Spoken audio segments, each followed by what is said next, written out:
Welcome to the Legacy All-Stars podcast. We feature inspirational stories from people who dedicate themselves to helping others. Here is your host, Alan Pavlosky. All right. Here we are. We're back with Legacy All-Stars podcast. I am your host, Alan Pavlosky. Today on the Legacy All-Stars podcast, I'm joined by Gabby Arancio, founder and CEO of Gameplan Skincare. Gabby's journey began on the sidelines of elite college football programs like LSU and Miami, where she noticed young athletes struggling with confidence due to skin issues tied to sweat, stress, and pressure. What started as a practical problem turned into something much deeper. Gameplan isn't just a skincare brand, it's a movement rooted in mental health, daily rituals, and community. The mission is deeply personal, inspired by the loss of Gabby's close friend Drew, whose belief in her vision lives on through the brand and its partnership with the DRM Foundation. Gabby, welcome to the show. Great to see you. Great to see you, Alan. Thank you for having me. Yeah, we had a really good time meeting at Super Bowl a short time ago, and it was a really good meeting, and I was particularly impressed by how sincere and how important your why is with your business. And it's always important to me to focus on people that mean what they say and do what they mean. Exactly. I couldn't agree more. I mean, you hit the nail on the head with exactly how I started this. Well, good. Let's get started with the questions. You started your career as an athletic trainer. That's a big job. Take us back to the moment an athlete asked you a question you couldn't answer.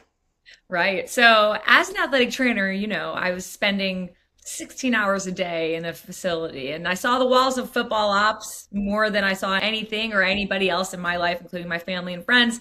So between the staff, the coaches, everybody, the athletic trainers played a very important role in the day-to-day operations to not only keep everybody performing well and healthy, but also just in conjunction with how the team was supported at the foundation, at the base. So throughout that time, I was a problem solution type of girl. And throughout my career, that's kind of what I had to be. It was, okay, you've got a problem. How do I make you perform your best on every Saturday, specifically while I was at LSU with their football team? And my entire goal of every day was take the next step to Saturday for these guys, or if it's long term, get them back on the field. And I thought I had all the answers to everything they needed. You got a blister, you need help with your ACL rehab that we're heading, you feel not confident in running on your ankle after you sprained it. I had all those problems solved.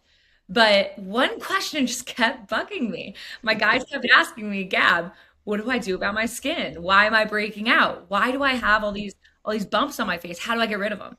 And I could not find a solution. And I would go to lengths, Alan. I would take their equipment, their helmets with the equipment staff. I would say, sterilize this under blue light and red light. I would even go to the lengths of going to the dermatologist and getting the skincare products that were recommended, which, it wasn't for a lack of effort or a lack of trying, but that question just continued to bug me because I saw how it affected their confidence. And that was the fire that started the idea of having a brand dedicated to skincare and performance hygiene for athletes. Yeah. As a business concept, being a business guy, as a business concept, I've always sought to use the concept of FANAFIL, FANAFIL, find a need and fill it. I think more than anything, what you've done is you've identified a need that wasn't being addressed, and you've created a brand around that helps people have better mental health and better opportunities to have good skincare and all those things that wasn't being addressed. So I applaud that. That's really wonderful. Thank you. I always say I was an accidental entrepreneur. I never would have probably started a business if I didn't continue to hear and see the gap and the behavioral missing piece in the athletic journey of getting from the field or the gym to the shower. And that point of sweat is the moment that nobody was addressing. So I always say listening was a big part of my job as a trainer, and that's why this business started. So it all comes down to exactly what you said, finding a need and filling that hole. Yeah. And the best entrepreneurs are those that listen more than they talk. So for sure. I do talk a lot, but it's because I'm so excited about it. Yeah, the enthusiasm is definitely infectious. I really appreciate that. Thank you. Thank you so much. Tell me, what are you consistently seeing around skincare, confidence, and performance that others were missing? Direct correlation. And it started when I was on the field, because as an athletic trainer, I was on the sideline in the trenches with these guys every day. from practice and helmets only practice to suiting up on game day and going to win the national championship. So I saw direct correlation in not only how the guys showed up on the field and performance presence, but when you feel more confident and you feel good about your skin, quite literally the skin that you're in, you show up better. You have more confidence in talking to people. And I saw that directly happening on a daily basis and noticed, because a lot of them were coming to me for help with their skin, that when they didn't feel great about their skin, it did affect those things. So that's what I had the privilege of seeing as somebody that was taking care of them and seeing them day in, day out, helping them get better.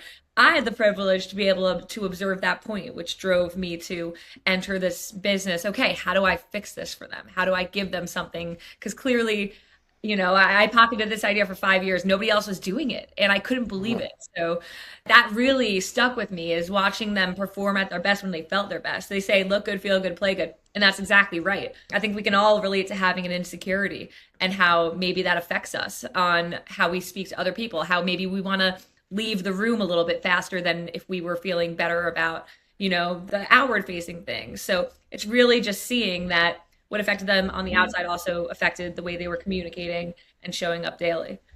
Yeah, for sure. It's funny, you did work at both LSU and Miami. I had my former career working with athletes on their branding and marketing. Yeah. I had a bunch of clients from each of those schools, so I'm intimately familiar with the demands of those colleges. I worked with Reggie Wayne and Jonathan Vilma and Jarvis Green and Travis Daniels and a bunch of people from LSU as well. So those are two very highly demanding programs. So that was pretty impressive that you were able to function in that role at those programs at that level. Thank you. Yeah, I don't take it for granted. Sometimes I forget a little bit that it weighs in that much, but I think that athletes are, to me, I've always treated everybody the same at all levels, but it's just the caliber of being on at all times and really contributing to something bigger than just the team. I think that was like the biggest difference in working for those schools. And I feel very lucky that I had the opportunity to be at two powerhouse schools. I mean, Yeah, iconic. I'm grateful. Yeah, for sure. How do skin issues quietly impact confidence and presence for young athletes? Quietly is, you hit the nail on the head with quietly. I think that it's a very hard thing to talk about when you're young, and it's something you don't want to admit necessarily bothers you, where maybe as you get older and you have more of a voice, you're able to express that more. So I think the quiet and having to sit in it and sit in those insecurities and being embarrassed and kind of feeling that humility, I think that that is a major continuing and ongoing issue that we see. Now, we do see with Gen Z and Gen Alpha that they're talking about it more, and they're going out and they're wearing pimple patches on their face, and they're not as, I guess, timid about showing it. But I do think that there's still a major issue there that is affecting kids showing up confidently. And I know that through our community that we've built. I have one athlete that even reported doing better in school when his skin got better. Right. Confidence is confidence, no matter how you slice it, right? Exactly. But I think for younger athletes, it's hard to speak up about a lot of things and normalize feeling certain ways, even with mental health stuff. And even as adults, it's difficult if you don't, kind of foster that habit when you're younger. So I do think that the quiet part and just having it to sit in it, and maybe your mom is pointing out, oh, you see all this stuff on her face. And as a kid, your mom's trying to help you, and it's coming from an amazing place. But it's the same way as anybody pointing out something that maybe you don't want them to. So I think that as a kid, it can be a little bit more difficult to be able to communicate that than when you're in your adulthood and you're like, you understand there's a solution. I think it's also feeling a little bit helpless is a problem. Right. Junior high, I always tell people it crushes you. I mean, I've worked with my own kids and other kids I've been associated with, myself included, which was a long time ago. But junior high is rough. Why is junior high such a critical window for establishing self-care routines? It's critical because it's an age. Look, when I was in junior high, I also, I had a back brace on, I had braces, and I had very bad blemishes from playing sports. And I just remember feeling so embarrassed, and everybody else was growing faster. And it's a period of time where I think that kids are going through a lot of changes. And it's changes in even going, I remember I got my first locker, right? You're becoming like an adult. And then there's friend groups that get involved. And nowadays with social media, I think it's really easy for kids to pick on each other. And it's an age where especially with the pressure of youth sports now, that jealousy starts to kind of occur. Like, oh, why'd you get playing time and not me? Because the stakes start to get higher. So it's a transitional period. But junior high is a critical window because that's when habits start to form that you take with you for life. And the beauty about Game Plan is that it is that product that you start when you're younger and you become a practice. You see the results and then you won't go a day without it after you feel that, right? Same thing, I compare it a lot to other hygienic practices, such as when you're a kid, you learn, okay, brush your teeth and floss, hopefully twice a day, but put deodorant on. And then you start to establish the switch starts to go off. Somebody, all of a sudden, nobody's telling you how to do these things. You're learning those habits. So it's an imperative age for us to address with Game Plan as a performance hygiene solution because of that habit formation. And then once you start to make performance hygiene a part of your routine, as you get older, as you continue sports, and as they get perhaps more intense, especially if you're moving into the college level from youth sports, once you establish those habits, that's your foundation, and that transcends past any other product that can come on the market. You're establishing this very important fundamental of skincare. Yeah, and we'll get into why your brand is so effective and what it does. Yeah. But I want to get into a little bit more of the why, because you and I had a really powerful conversation about this previously. I really want to hear about, and I want people to know about Drew and who Drew was and what that influence did to shape your company. Yeah, so Drew, I wear his initials wherever I go, usually when it's Game Plan oriented, because I wouldn't be in this position or who I am today without Drew. Drew was, I call him the friend that became family, and he kind of just showed up on my brother's, second grade basketball team and never really left having a place in our home as somebody I considered also a brother in that sense. And Drew was at every important life event that I can kind of remember. And he was absolutely imperative in my upbringing and the branch of support and the life of the party that everybody wanted around. And, when Drew passed away, it was very unexpected. And I always say, like, you don't know until you go through it. It's a small club of people that lose someone that way. But what Drew did was before he passed, like, it was days before, we were in my basement. We were all talking about things. And I told Drew, I floated the idea of Game Plan to Drew.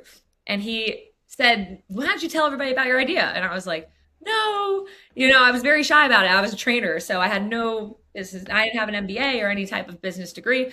But Drew was telling me, no, tell him. And then he really was the only one that believed in me at that moment that I could do this without having to necessarily go back to school. And it's not that people didn't feel that way about me. It's not a knock to anybody else, but it's more so that he was adamant that I went for it. And it's the last thing we spoke on at that length. And I was going back and thinking about every conversation, and Game Plan was the last thing that we talked about. It was just an idea. And then that inspired me to pivot and start the company, because I've never had someone believe in me more than I believed in myself in that moment. And that is the message that I carry when I wear the DRM. It's on the back of our packaging, showcasing that his legacy continues to live on, that when anybody picks up a pack, it's that belief in yourself that maybe you didn't feel empowered to have on your own. There's somebody, I hope everybody has a Drew. How lucky am I that I had someone like him in my life for so long, showing up to my games, wearing the LSU hats, wearing the Miami hats. And it's nothing I ever took for granted, but it certainly is something that I carry through this brand with anybody that has a Game Plan skincare pack in their hand. Yeah. How exactly does honoring Drew's legacy guide your leadership today? Every day. I think about Drew in the best way because he was so inspiring. He was the hardest worker. There was nothing that was impossible to him. And he was so driven and diligent and disciplined in his own everyday practices. So when I lead people, I think about being the type of person that he was to me and believing in people the way he believed in me, including with the athletes that we take on. I mean, there's a lot of noise in the sports industry, and Drew inspires me to look at it from, the 30,000-foot view instead of just the 500-foot view, and really look at the people that have the qualities that he had, because those people will go far. no matter what they do, when you have those intangibles, you will go far. And it doesn't matter if you're a 5-star recruit, and it doesn't matter if you're a 2-star. If you're missing the intangibles, then that is somebody that I wouldn't care to work with as much as maybe the underdog. And I've seen those people succeed in my journey in football, the 2-star recruits that are the best you watch on TV today. So that has inspired my leadership, and then always treating people with respect, kindness, and authenticity, and not trying to be somebody that you're not, because Drew certainly would never have done that. So those are the leadership qualities that I take from him. I mean, authenticity is one of my favorite words, and it just kind of oozes out of you. And that's one of the reasons I thought this would be such a powerful conversation on this show, is because of that authenticity that you just kind of exude. It's the best compliment you could have given me. I mean, I always tell people, why would I want to be anybody else? I'm so, Right.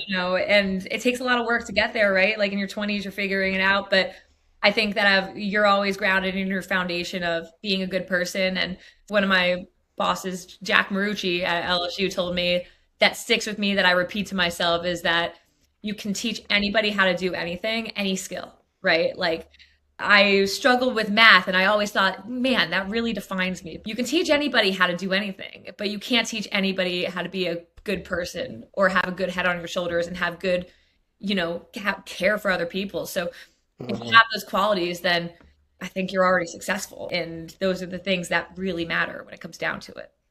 Yeah, for sure. Tell me about the community calls you host with young athletes. I think that's something that we should all hear about. I love that. It's one of my favorite things about the brand is who we're building it with. So we lead with a very, very diligent community first approach. And when I say that, it's not just these transactional deals. When we work with athletes, a lot of, agencies will say, do you want to work with this athlete for X money? But we really look for those people with the intangibles that I spoke about, that are authentic, that are genuine, that are their own type of leader. That can look a lot of different ways, leadership, but that have that kind of difference maker in some way, and that want to be a part of our build and our growth. Because at the end of the day, with athletes, everybody's busy, right? All these kids are busy. But I pick the kids that want to help me grow this from the ground up. Okay, build this with me. And I put them all on a call, and we try to get on all together. What we do on the calls is we talk about, okay, how are you using the product? What's new in your life today? What happened at school today? How are you guys all doing with, the pressures of the noise of sports and being recruited, et cetera? And I give all these athletes the opportunity to have support, not only just on social media, but a group of people that are going through a lot of the same life changes that they are at the same time.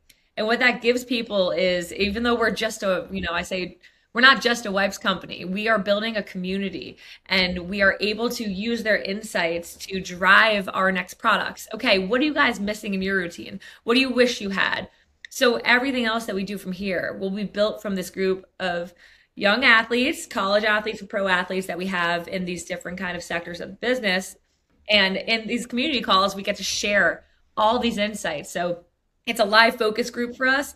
They tell us, okay, my friend asked me about it, and then their mom went and bought it and she loves it. I get all of those little sentiments from the kids, but I get to teach them about business. I tell them exactly what's going on, and I give them the support of people that might not be in your sport, because I think that with teams and kids, it can get a little bit difficult if you're trying to talk about, I didn't get enough playing time, and then there's somebody else from your team, right? These are all different kids. They look different. They come from different places and walks of life, and they're different ages, but they're all kind of connected through game plan at the base. And it's one of my favorite things to do is to ask them what they're doing, what tournaments are coming up, hype them up. But it's almost like everybody's cheerleaders, but for game plan purposes, we get to ask them, okay, how can we make your lives better and continue to, kind of taking you back to where it started. I didn't make this company for me, I made it for you. So help me continue to do that. And what would be cool for you to see on social media? How would you like to be highlighted? And it's been very successful for us. And it's something I'm very proud of in terms of the support and the branch of communication that we give them. It gives them also kind of a say in what happens next. And that's something that is powerful for athletes in this brand. So I'm very excited about those calls and continuing. We keep growing them, but it's awesome. Hi, everybody. Welcome to Legacy All-Stars podcast. This is Alan Pavlosky. Today is a special two-part episode with CEO Gabby Arancio of Gameplan Skincare. Her message is really powerful. I hope you enjoy the episode. This is part one. Part two will be next week.